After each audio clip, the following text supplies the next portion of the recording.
Bonjour à tous, aujourd'hui dans le MAC, j'ai le plaisir de recevoir l'artiste peintre Rajib Paul. Bonjour.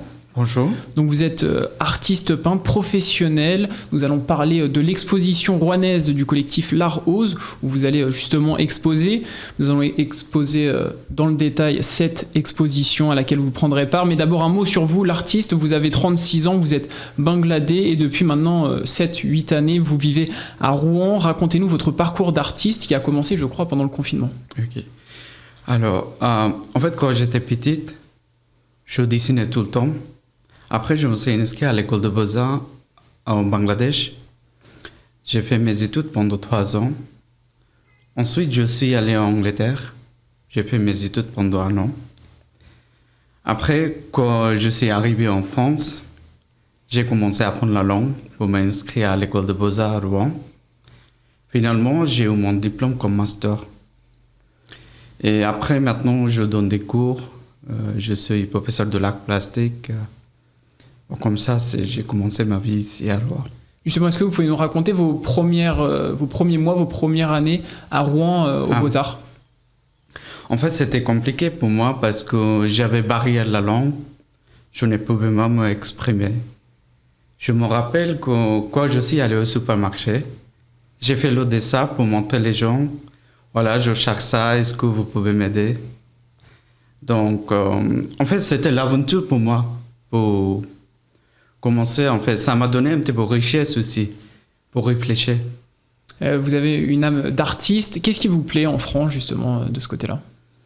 En fait, j'ai réfléchi pour m'inscrire à l'école de Beaux-Arts pour savoir exactement qu'est-ce qui se passait en France par rapport à l'art contemporain. Parce que pourquoi je peins? Et c'est quoi le chemin pour moi, en fait? Juste parce que je sais bien dessiner, je sais bien la peinture, mais je ne savais pas quoi je vais faire. Donc, après l'école de Beaux-Arts, ça m'aidait beaucoup pour améliorer des idées et pour trouver le chemin, en fait. Et pourquoi la peinture? Qu'est-ce que vous aimez dans cet art?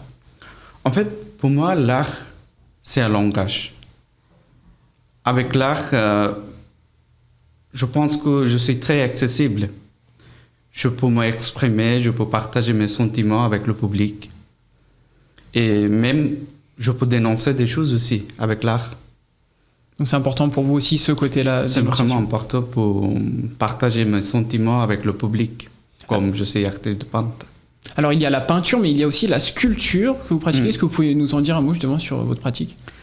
En fait, sculpture, j'aime bien aussi la sculpture, je fais de temps en temps, mais pas professionnellement. Mais j'ai commencé la série, peut-être je vais réfléchir pour la prochaine fois. Pourquoi pas avec la peinture, avec la sculpture en même temps, je peux faire ça. Quel est votre style? Vous êtes un artiste, comment est-ce que vous pouvez vous définir? Je suis peintre figuratif. En fait, je peins les gens autour de moi à partir de leur personnalité et leur psychologie. Après, finalement, je fais une composition. Et des fois, j'ai choisi le sujet un petit peu actualité, qu'est-ce qui se passe en France, dénoncer des choses. C'est comme ça, en fait, je travaille.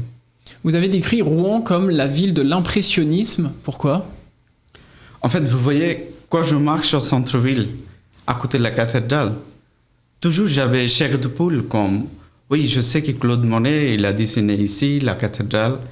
Et quand je traverse le pont Corneille, je sais que Camille Pissarro qui a dessiné ça. Donc, pour moi, c'est impressionnant, c'est la ville. En fait, c'est pour ça aussi que j'ai choisi à Rouen pour commencer ma vie ici. Vous nous avez parlé de Claude Monet, entre autres. Est-ce que vous avez des modèles, des références? En fait, j'aime bien certains peintres, comme Vermeer, après Rembrandt, après Camille Pissarro, Claude Monet, Egon Schiele, Gustav Klimt. Si je parle peintre actuel, je peux dire c'est Jenny Saville, Jonas Burger, après Nikolai Zonman. Donc c'est beaucoup de peintres que j'aime beaucoup, ça dépend en fait quelle période on parle. Vous allez piocher un petit peu aussi des idées à droite à gauche, c'est inspirant pour vous? Oui, c'est toujours comme ça. Oui. Est-ce qu'il y a des endroits aussi justement dans cette ville de l'impressionnisme, comme vous le dites, des endroits qui vous plaisent plus que d'autres, qui vous inspirent? En fait, oui, vraiment, la cathédrale et Grosses Loges, Parce que quoi, je vois, c'est immense. Pour l'instant, j'ai pas dessiné la cathédrale. J'ai pas courage pour l'instant. Je regarde tout le temps. Mais je sais qu'un jour, je vais faire la série avec la cathédrale. Alors cette année à Rouen s'est tenue l'exposition du collectif L'Art Ose dans la petite galerie éphémère qui se situe juste en face du Théâtre des Arts. Oui. Ce collectif L'Art Ose, présidé par Artus Romain, regroupe plus de 120 artistes amateurs et professionnels. Vous êtes en tête d'affiche sur cette période début juin, aux côtés du sculpteur André Glouchkov. Le public est convié pour ce rendez-vous. C'est important pour vous, le retour du public? Oui, c'est vraiment important. Parce que comme je suis artiste peintre, j'aime bien partager mes peintures avec le public. Mais à cause du confinement, c'était vraiment compliqué. Toutes notre exposition s'est annulée, donc je suis vraiment heureuse pour trouver encore recommencer toutes les expositions. Et pour toute la durée de l'exposition jusqu'au début de l'été, chaque week-end de nouveaux artistes seront également exposés. Il y aura Julien Cage, street artiste, Diane, Coco ou encore ND.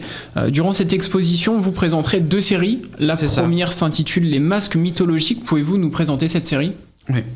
En fait, j'ai donné le nom Les masques mythologiques parce que cette série, j'ai fait un masque de Ganesh. Vous voyez, c'est un dieu de notre religion hindouiste qui représente un petit peu la sagesse. Après, j'ai fait le deuxième masque, c'était une déesse Gaïa, qui vient de grec mythologie. C'est une déesse qui représente la terre et, et la nature aussi. Donc, c'est pour ça que j'ai donné le nom Les masques mythologie. Il y a aussi la poésie de l'eau. Quelle est cette poésie? C'est ça. En fait, la poésie de l'eau qui rappelle mon enfance. Parce que vous voyez, où je suis né, c'est à Ville, c'était bord de la rivière. Donc, j'ai grandi avec le bruit de la nature et le bruit des oiseaux et des bruits de la rivière. Donc, c'est pour ça que j'ai envie pour faire cette série, en fait.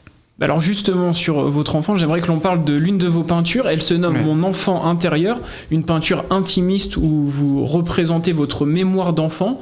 Sur le tableau, on peut y voir un petit garçon avec un perroquet sur l'avant-bras, en arrière-plan des nénuphars dans l'eau et 2 avions en papier. Dites-nous ce que représente cette toile pour vous et le message que vous souhaitez illustrer. Oui. En fait, ça vraiment rappelle mon enfance. Oui, j'ai fait un garçon, c'est un petit peu représentant moi aussi. Et la perroquet, c'est un petit peu métaphore que j'utilise. Par exemple, je parle avec moi-même, avec perroquet. En fait, ça perroquet, ça n'existe pas, c'est la métaphore. Et des avions, papillons, ça veut dire, c'est une métaphore de mes voyages, ma vie. Et c'est le mouvement, en fait, de ma vie, comme j'ai présenté avec ce tableau. Combien de temps est-ce que vous passez, par exemple, sur cette toile? Combien de temps avez-vous passé? Quels matériaux utilisez-vous? En fait, ça dépend de taille et le sujet. En général, je passe pendant une semaine. Après, si un format c'est très grand, ça peut aussi passer un mois et demi. Et en fait, ça dépend de mes pinceaux. Si mes pinceaux ils sont d'accord avec moi tout le temps. J'utilise couleur acrylique, l'huile aussi. Et maintenant, j'essaie un petit peu l'huile à l'eau. Comme couleur l'huile, mais on peut mélanger avec l'eau. Autre exposition pour vous, on pourra également vous retrouver cette fois-ci jusqu'au 22 août. Ce sera au château du Val-au-Gré à Bolbec, une exposition d'été où vous avez été sélectionné. Parlez-nous de ce rendez-vous estival. Quel sera le thème? En fait, c'est le thème non essentiel. En fait, c'est jeu de mots. Par exemple, pendant le confinement, est-ce qu'on a besoin de l'art ou pas? Donc, ils m'ont demandé qu'est-ce que je fais pendant le confinement. J'ai travaillé énormément, 5-6 peintures, donc ils m'ont accepté pour présenter là-bas. C'est le thème, c'est ça. Une exposition estivale organisée en partenariat avec la DRAC, la Direction régionale des affaires culturelles et l'éducation nationale. Merci à vous, Rajib Paul, d'avoir participé au MAG. Merci beaucoup. Vous êtes artiste peintre, je le rappelle. Vous étiez sur le MAG avec nous. Pour découvrir votre travail, rendez-vous sur le site artisterajibpaul.com ou sur votre page Facebook Artiste Rajib Paul. C'est ça. Je voudrais ajouter d'autres choses parce que j'ai d'autres expositions à Hôtel de Ville à Rouen. C'est Retour à l'art-vie. C'est 6 juillet jusqu'à 31 août. Le rendez-vous est pris. Merci à vous et sachez Merci beaucoup. Vous pouvez également retrouver cette émission sur notre site et application Radio Sensation.